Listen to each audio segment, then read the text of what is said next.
Hello everyone, it's a pleasure to make your acquaintance and welcome to my 5.7 Imaginarium Theater guide. We're back to things as usual this time with no dead reactions, and the elements that we've got access to are pretty popular elements, so hopefully you'll have plenty of characters to challenge whichever difficulty you want to. The elements this time around are Pyro, Hydro, and Cryo, and so the reactions on a surface level between everything are pretty simple. Pyro and Hydro either way round give you vapes amplifying your damage, and the same to Pyro and Cryo. Hydro and Cryo obviously gives you freezes, and so there's only really one interaction that you need to keep in mind, and this is specifically for the boss stages. This is that obviously you can't freeze bosses in Genshin, but you can trigger the freeze reaction on them. That means that when you trigger a freeze reaction on the enemy, those elements will just disappear, so you don't have any Hydro or Cryo on the enemy anymore. And so if you're then expecting your Pyro damage dealer to get reactions off that Cryo or Hydro, it won't necessarily do anything because there might not be any Hydro or Cryo on the enemy. It might have just disappeared when it triggered a freeze, but the freeze didn't do anything. And so for the bosses, you generally want to take 2 elements at a time rather than 3. The other component to only having FEC elements, FEC being PHEC, which stands for Pyro, Hydro, Electro, Cryo,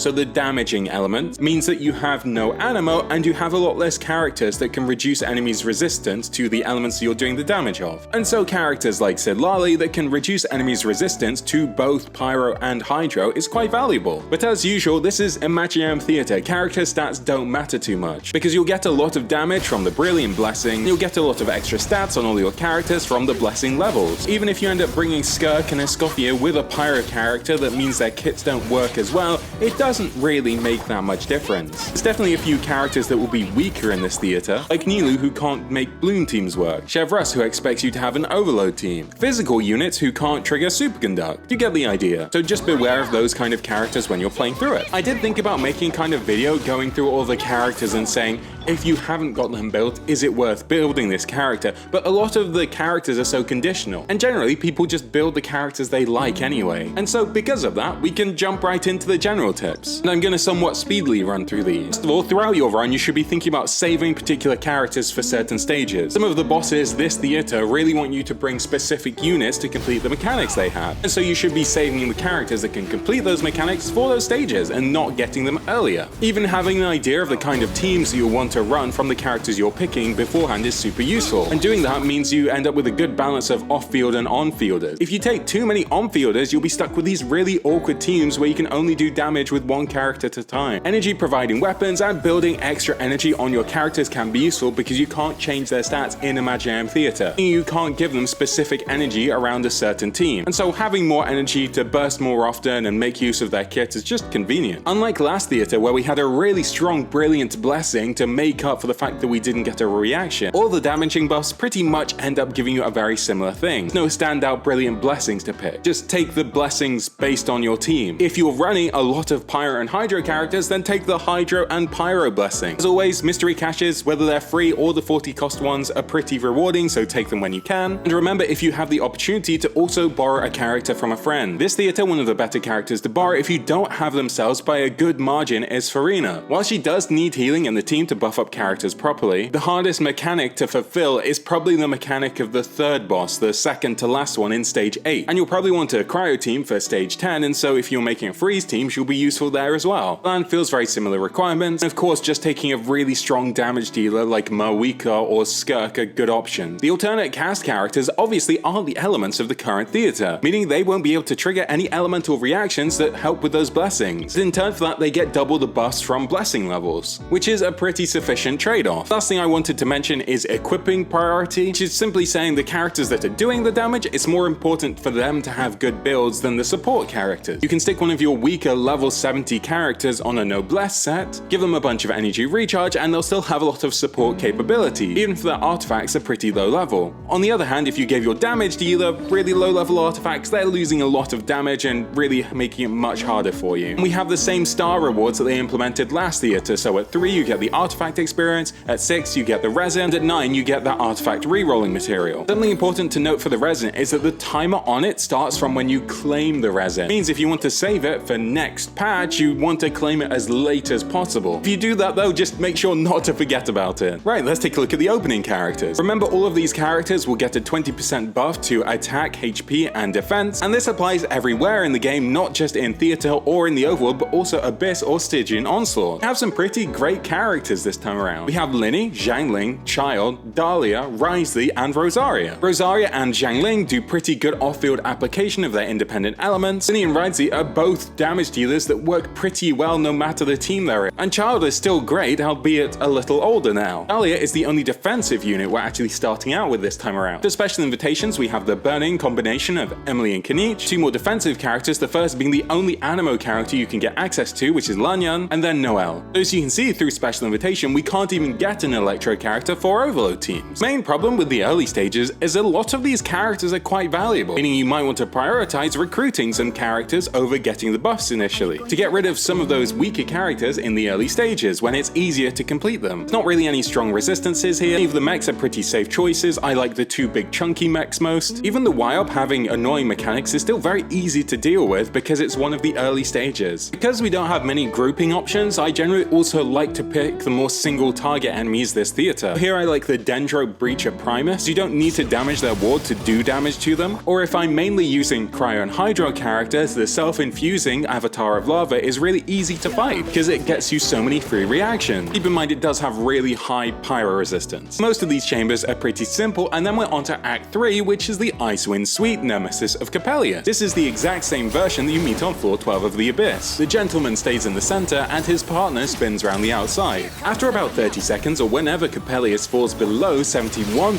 HP, it will start the climax mechanic. They will then summon a cryo ward on themselves worth 8 units. This mechanic consists of 3 sections, each section lasting 12 seconds, and at the start of each section, Coppelius will re-summon that cryo ward on themselves, meaning even if you break it, it will come back pretty quickly. After this mechanic is completed, it'll be about 30 seconds before it happens again. You can disable this mechanic early by doing 3 applications of Osea. To break this, you either need a good amount of pyro, Bennett's really good at solving this, or just a single application of Osea. You are given Ryzie who can deal with this, but this boss already has high Animo and cryo resistance, so taking those wouldn't be recommended. So the only Osea characters I'd recommend here would be either Chevreuse or Siegeween.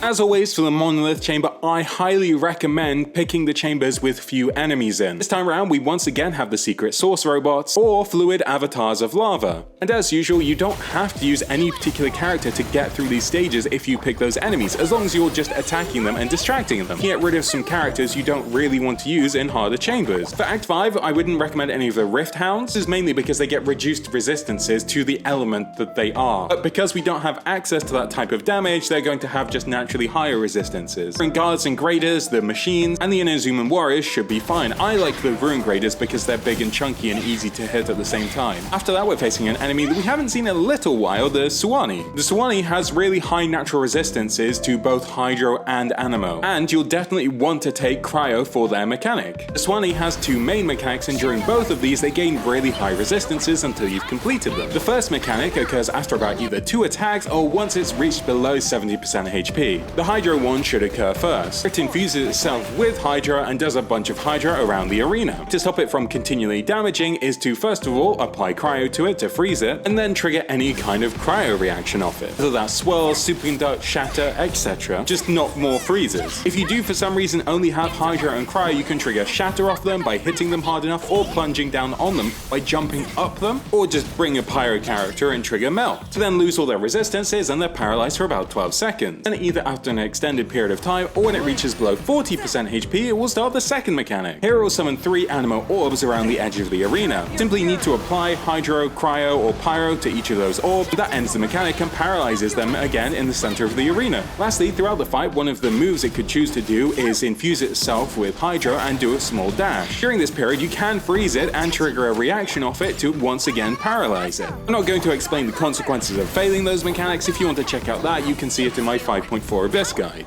Act 7 brings us quite an unusual choice of enemies. The ones with the least restrictions are probably the Fontaine mechs. Probably wouldn't pick the Serpent Knights because they have resistances to Cryo, Hydro, and Pyro, and the Joawen Beasts that are also there also have resistance to Hydro. Bishops aren't a bad choice as the resistances they have that are higher aren't that significant. I'm definitely dodging the pair of YOPs just because they seem annoying to fight, but if you have a good selection of Hydro characters here with good Hydro application, maybe you have Jincho, I would probably go for the Abyss Mage and the Abyss Lector. The biggest requirement for them is good Hydro application, but that's quite easy to access this theater. Just make sure you've also got some Hydro characters saved for the next boss because they'll be really important there. That's because we're facing the Gold Flame Kukusaur Tyrant. I just call them Tyrant though, and this is one of my most hated bosses in Genshin Impact. If they come to Stygian Onslaught, that's going to be a serious nightmare. That's because the Tyrant starts off with really high resistances and then gains a ward of 24 pyro units before flying up into the air and out of reach of most characters. During that time, they'll fire damaging feathers down at you, which leave feathers on the ground. These feathers only consist of 2 units of pyro, and so they're super easy to break with one application of hydro. One gets shot at your location and one gets shot where you're facing. And so if you're running into a wall, they both end up pretty near you. The reason you want to break them is so you can get in range of it. Breaking one of them will cause it to dive down next to the other. Breaking both of them will cause it to dive down and do damage next to you. But once it's down at your level, you can apply hydro to it and break that ward a lot more easily. Once you've broken that ward, it just flops on the ground, doesn't really do any damage, and it's really easy to beat. And so the only annoying thing to deal with is that it's flying in the air and that you can't apply hydro to it during that period. Except that some characters can apply hydro to it. Farina's summons are able to target it all the way up in the sky, and so Farina is incredible for this boss. She breaks that ward with the least effort of any character and does it just passively. But if you simply take some characters with pretty reasonable hydro application, you should be good to go. Break those feathers, and then once it's flying down next to you, you make sure to do all your hydro then. This enemy has really high pyro resistance, so you shouldn't take pyro as your main source of damage, and cryo characters can break those wards just a lot less efficiently. For Act 9, there's a lot of enemies. If you do have characters like Nervalet that are really competent at hitting multiple enemies at once, this is probably a good act to save them for. And remember that Act 9 is the one where you have to focus down certain enemies while you can ignore the others. If you have really good pyro damage remaining, then picking the Hydro Eidolon should be fine. Or if you have really high hydro and cryo damage remaining, then picking the Avatars of Lava should be good. And though if you have a lot of pyro and cryo, it's the ideal elements to deal with the Abyss Mages, I don't like doing that just because it's not purely a damage check and it's annoying to dash around to hit them all. There's also more targets to hit in that. Whereas for example, the Lawa Charles and Hilly Charles, you only need to defeat I think 3 of them. Hilly Charles are a pretty safe pick, and so are the Rune Machines. And lastly, we're coming across a boss that you faced last time in Imaginarium Theater, and in Abyss,